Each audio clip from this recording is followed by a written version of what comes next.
I just typed up these terms. So in the previous video, I defined these terms, and I'll just read this out just to make sure we have this concept. So you inherit one copy of your genes from your mom and one copy from dad.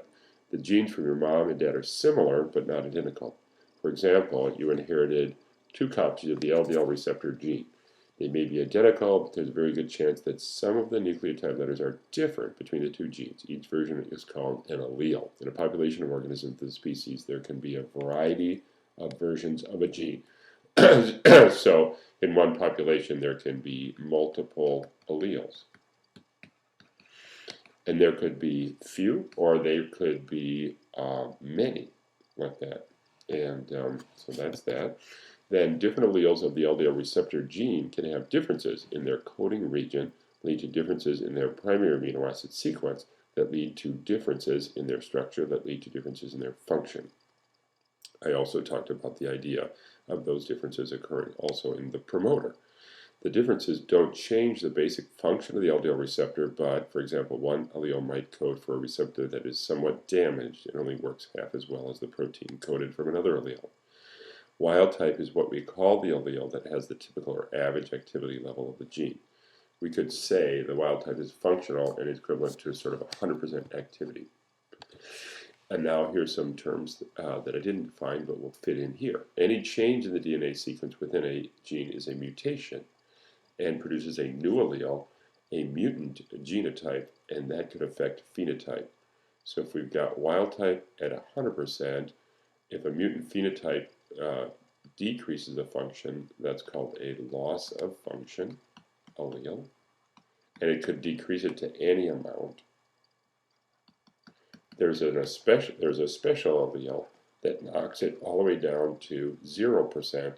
That's referred to as a null allele by geneticists studying genes either in a lab. So lots of times genetics are studied in lab where scientists are creating new alleles, and we'll talk some about that, or they could be studied in nature. In just a natural population of humans, there may be some null allele. Sometimes the null allele is lethal, and you just don't see that person walking around or that organism. So complete loss of function is null allele. That null allele is very effective, very helpful studying research of genes in a lab. If the allele causes an increase above wild type, it's said to be a gain of function. Okay? And both of these are significant during evolutionary change, because evolution is the change of frequency of alleles in a population over time. So when we talk about survival of the fittest, we're talking about the fittest phenotype based on the underlying genotype, the combination of alleles, and which one is most effective. Now, often this gain of function allele is the one that is of value in evolution. Sometimes a loss of function is evolutionary advantage, but gain of function is a big story in the history of evolutionary change. Great. So we're interested in both those. Mutant alleles are fairly easy to understand when the mutation affects the coding region, because then an altered version of the protein gets made. So that's, when we often go to, we just talked about hemoglobin, protein. Mutation in the promoter can be more complex to understand because they change when, where, and how much of the gene gets made. Consequently, they can have some very weird effects, like a fruit fly with an eye growing in the middle of its wing, like that. And that is in our book, and we'll talk about that. That's obviously a mutation that was engineered in a lab, but still a mutation nonetheless. Mutations that occur in nature are spontaneous and random. Scientists can design altered versions of genes in a test tube to create new alleles. So there we have that idea that we can be imagining this is something that's done in a lab with maybe fruit flies or mice. And there are some model organisms that are used a lot because of their genetics, the ability to manipulate genes in a lab. And these altered versions can be designed or they could be induced. You can expose a set of fruit flies to some X-rays and induce a new set of mutations, just a variety of set of new alleles. And so geneticists will get fruit flies that are strains of fruit flies with different versions, different alleles, and they'll look at their phenotypes and they'll study them in a lab or in nature. In nature, mutations are spontaneous and random. We think of mutations that lead rise to, negative things that lead rise to cancer, but ultimately the genetic differences of alleles in a population is what is the difference between you and me that we refer to as, nature versus nurture.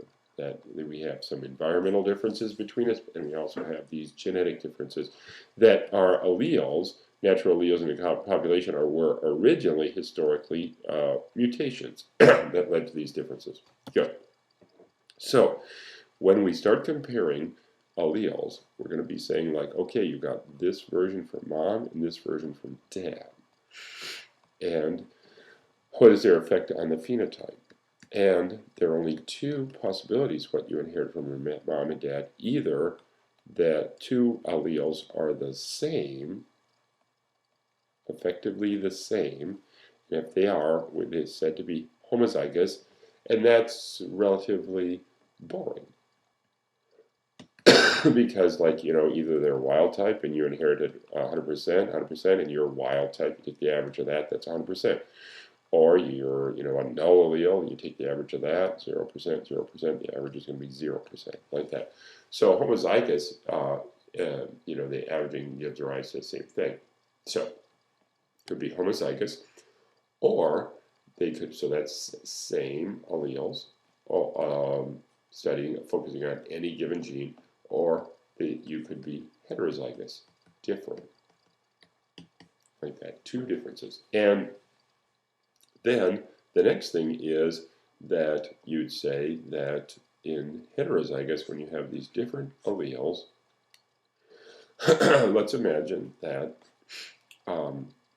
you could say, look at this, where let's just talk about this, for heterozygous. It's possible that your mom was homozygous. Just talking about, made up example, theoretical example, but possible. Your dad's homozygous, so you would be heterozygous.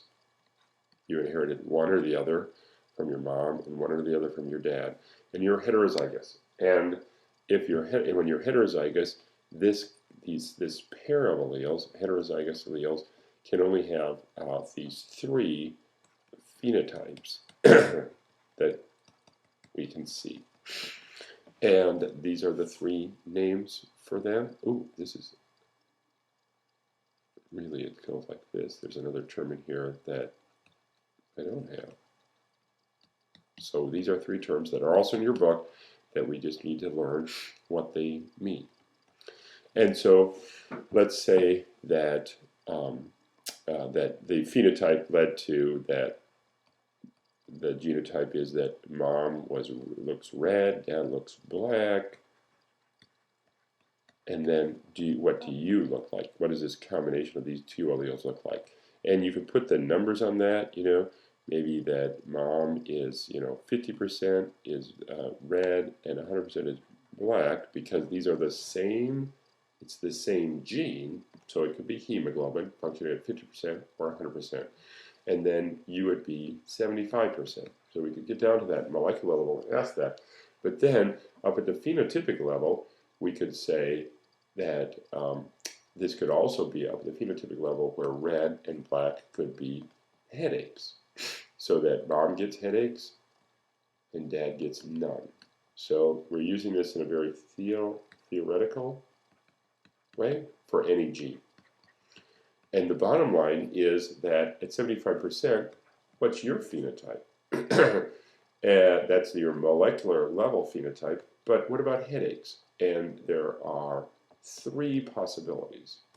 The three possibilities are that you either get headaches, just like mom,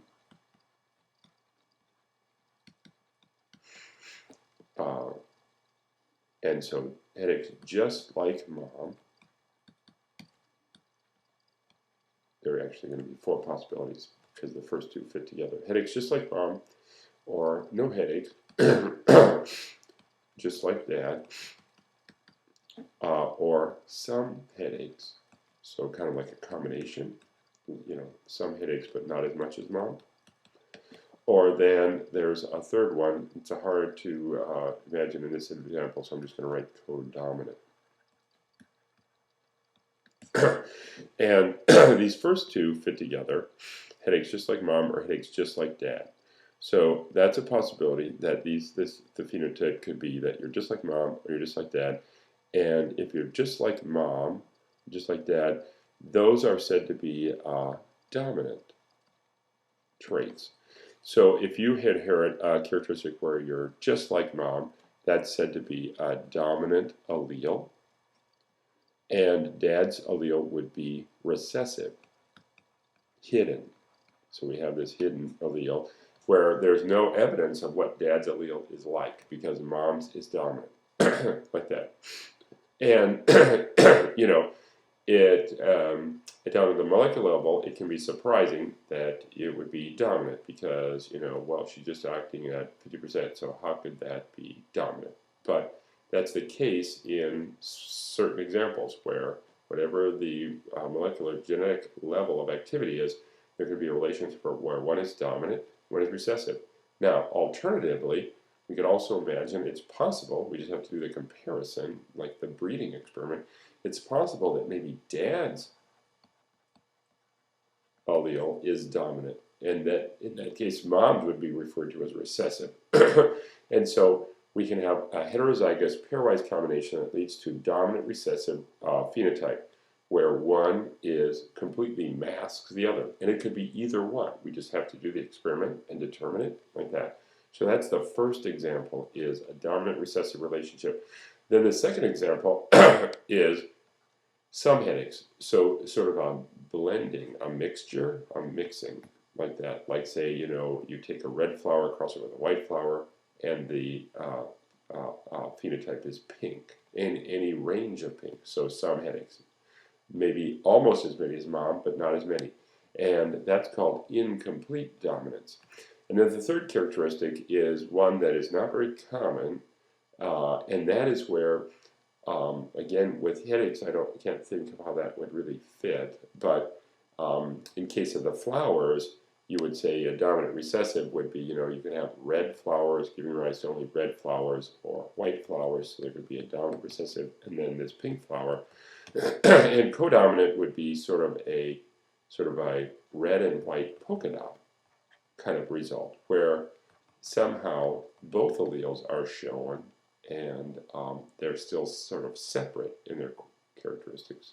So sort of red and white dots. Codominant happens in nature. In almost every introductory genetics textbooks, the example that's given, and we'll talk through some of that, our book talks through it, is the blood types in humans.